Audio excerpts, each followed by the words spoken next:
I'd like to welcome you all to the ISO 37001-2016, a systemic approach to prevention, detection, and management of bribery presentation. My name is Joseph Krolikowski. I am the ABMS Program Manager for Perry Johnson Registrars. All of our participants today are on mute, but we absolutely want to address your questions. So if you do have a question, please utilize the question portion of the dashboard. We will address those at the end of the presentation.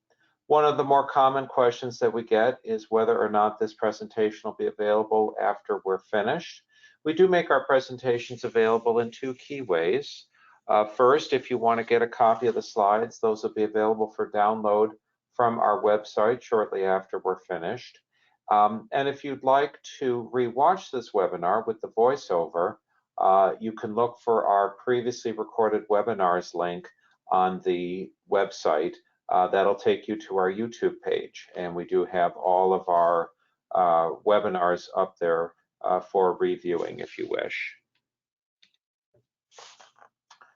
Our presentation today, we're going to talk a little bit about 37001 and where it came from. We're going to talk about bribery and how it is defined within 37001, what the need was that drove the development of this standard. We're going to talk about how it ties into the Annex SL framework. We're going to go over kind of the three key aspects of what 37001 requires an organization to do, the prevention, detection, response cycle. We'll talk a little bit about benefits of certification, and then we will address your questions.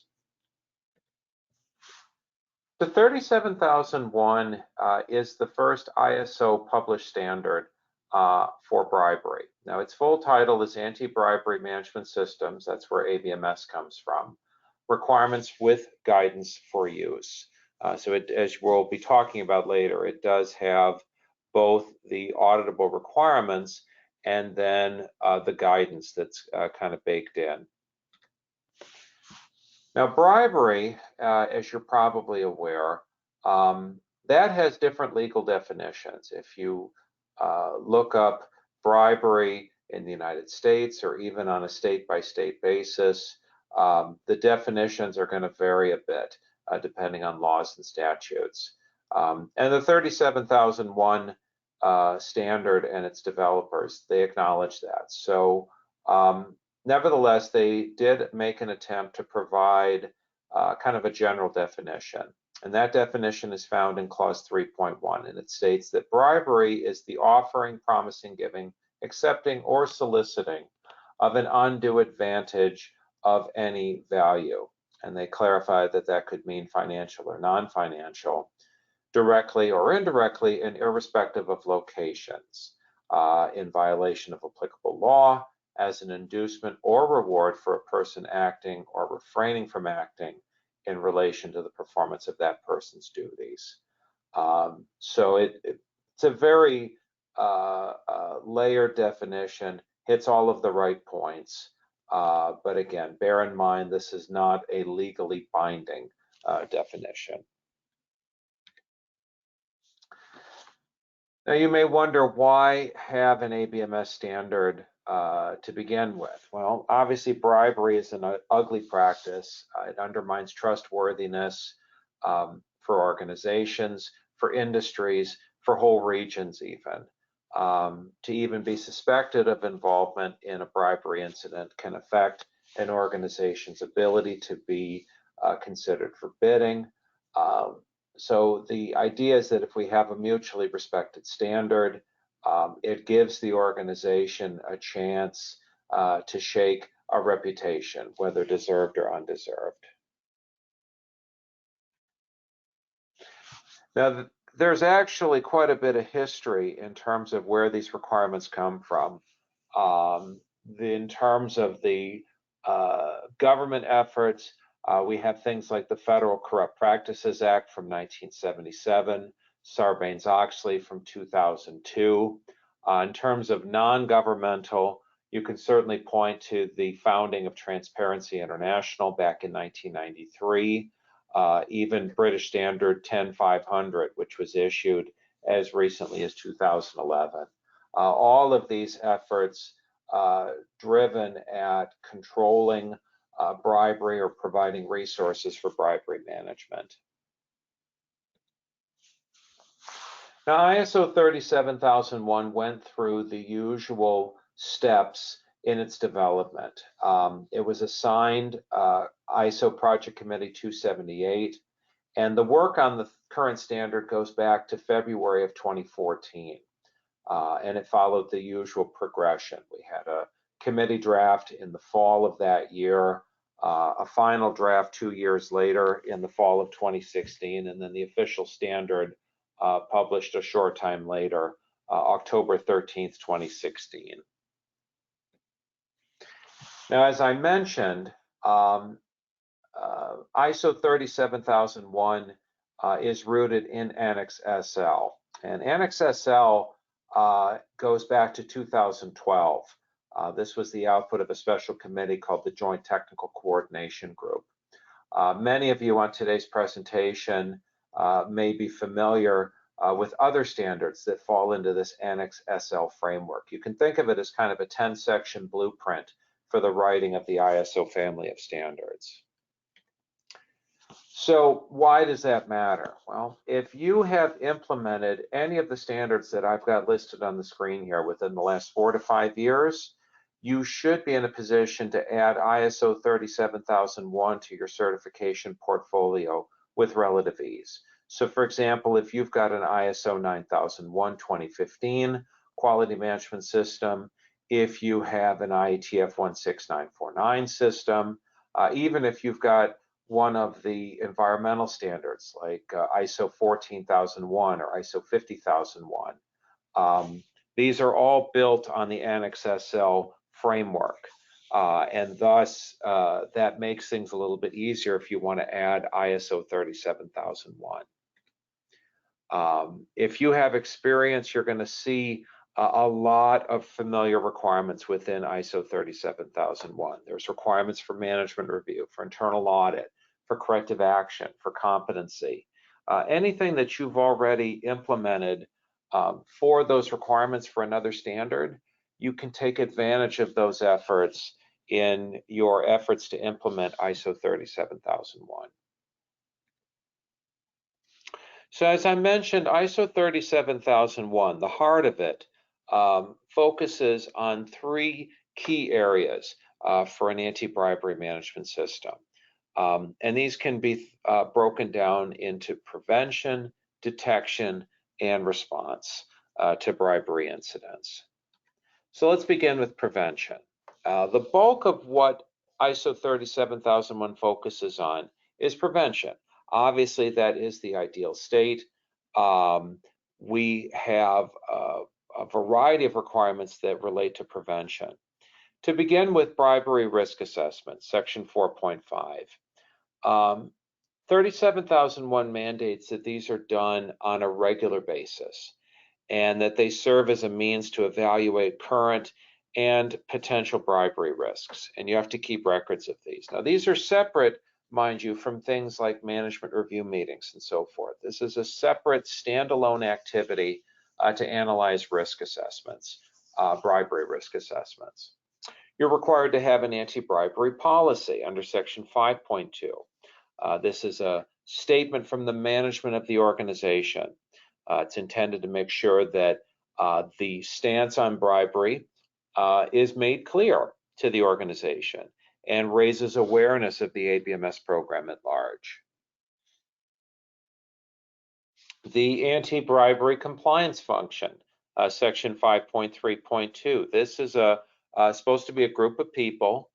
They are tasked with multiple responsibilities relative to the ABMS. This is going to include development of the system, ensuring its full deployment, effectiveness reporting, and the standard mandates that that function, that group, that has to be staffed with people that are both empowered and also independent. So typically this is going to be a multidisciplinary team. It's not just going to be folks from one part of the organization. It should have a lot of different layers to it.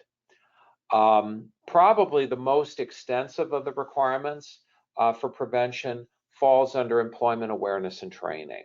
A lot of things here: screening requirements prior to hiring personnel, whistleblower protection, reviews of performance bonuses, incentives, compulsory bribery training, lots of layers under section 7.2.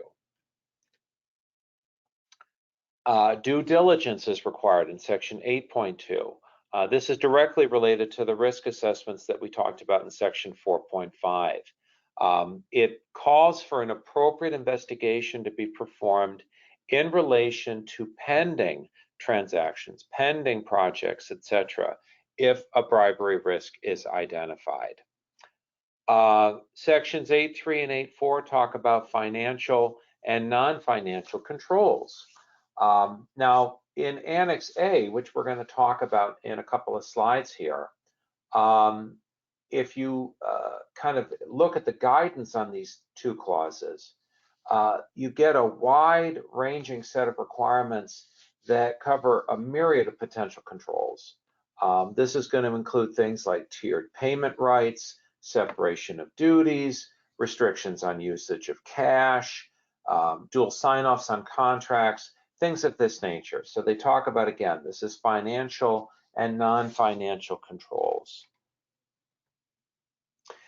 In section 8.5, we talk about controls associated with what the standard refers to as controlled organizations and business associates, and flowing down the requirements of the ABMS to those parties. Now, controlled organizations is defined in the note, and that says that it's any organization that where the organization that's certified directly or indirectly controls the management. So basically, if you have an outside firm and you control that management of that outside firm, that qualifies as a controlled organization. 8.7 talks about gifts, hospitality, and donations. Annex A, again, the guidance annex, it provides quite a bit of guidance on this item here, and it makes the point that these are not expressly forbidden, just that they have to be carefully monitored and controlled. Now, in terms of detection, we've already talked about two of the key items: bribery risk assessment 4.5 and anti-bribery compliance function 5.3.2. To that, we will add raising concerns, section 8.9. This is kind of the primary item in terms of detection. And basically what they've written into the standard is that people need to feel empowered, and in particular unafraid, to come forward and report actual or perceived incidents of bribery. And things that are written into 8.9 to facilitate that include mandatory anonymity for whistleblowers, confidential treatment of reported incidents, protections against retaliation for whistleblowers, and so forth.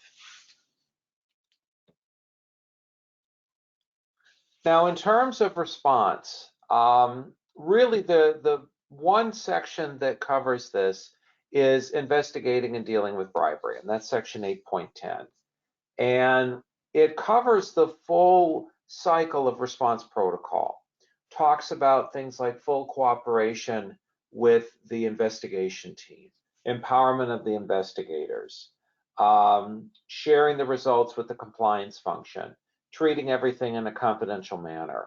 And again, Annex A provides quite a bit of guidance on what that process might look like. Now, one of the things that makes ISO 37001 a little bit unique is the number of required procedures. That's actually rather unique for an ISO published standard. So we've talked about some of these areas already, but employment, anti-bribery awareness, controlled organizations, business associates, All 4 of these require a procedure. Also, business associates not controlled, gifts, hospitality, donations, reporting, raising concerns, bribery response, and internal audit. Now, as a reminder, the definition procedure from ISO 9000 identifies it as a specified way to carry out an activity or a process. And the interpretation of that is that the procedure will be documented. So it does have to be officially written down, the procedure.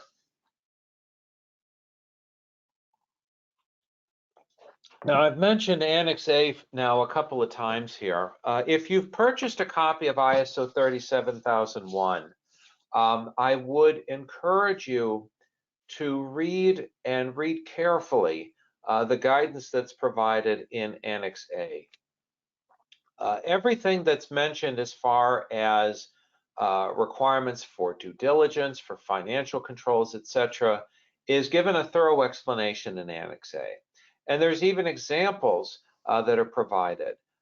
So if you're not sure what you need to be doing or should be doing or could be doing for one or more requirements, Annex A is intended to help you kind of figure those things out. So I do encourage you to make use of Annex A. Now, what's in Annex A is non-binding. You don't have to do these things.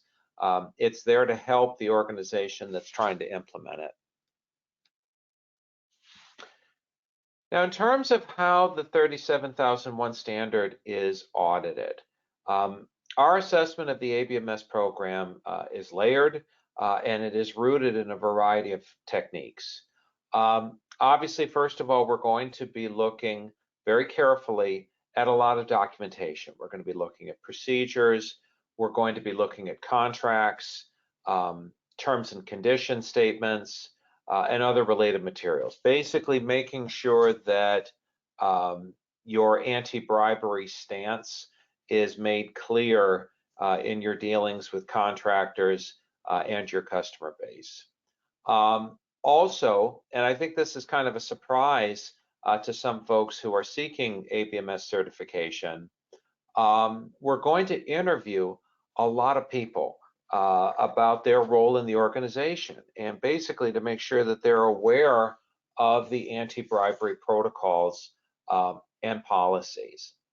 And in addition, our audit is also going to be a review of resources to determine if you've been involved in an incident of bribery. Now, that doesn't mean that you won't get certified, but if there's accusations that were raised, we need to be able to be assured that your system did its job, so to speak, that you investigated it, that you cooperated with any outside investigation, and ultimately that incident did not reflect on the status of corruption within your organization. Now, there are a lot of material and intangible benefits to being certified to ISO 37001. You can provide assurance to your outside stakeholders that you take business ethics seriously and that you want to promote a culture of honesty and trustworthiness. This can be a means of selecting reliable partners in regions or industries with a reputation for bribery and corruption. We've seen that it can lead to overall cost reduction, prevent conflict of interest, and as I just mentioned, it can be used as a resource for information in the event that you're accused of bribery, so that you have the means, the tools to conduct your own investigation. So we do feel that 37001 is an intriguing standard. We do feel that it can make a real difference in the world of commerce. We do hope that the presentation we've gone through today is going to potentially benefit your organization if you're pursuing ISO 37001 certification. Also, just to let you know, this was just reconfirmed this month. We are still the only USA headquartered certification body to achieve A and AB accreditation for ISO 37001. So we are the only one on the block currently here in the United States that offers this certification with a seal of accreditation. I'd like to invite you to tune in for one of our other webinars. We have the interaction of processes and its importance to a successful audit. This one is shown on a semi-annual basis. It is an exploration of the crucial topic of processes and how to correctly understand them. Also, non-applicable clauses, permissible exclusions, and exemptions. This is a deep dive into exemptions and what you should be doing in determining which exemptions apply to you. And we've got webinars on a whole lot of other topics: Stage 1 auditing, ISO 9001, ISO 14001, and so forth. If you'd like to be kept informed of the latest news automatically, the best way for you to do that is to visit our website at pjr.com. Go to the bottom of the page, enter your email address in the provided space, and click subscribe. You will be opted in for automatic updates on upcoming webinars, changes to the standards, and other points of interest. I do thank you for your time today. I hope you have found the presentation to be beneficial. Are there any questions I can answer for anybody?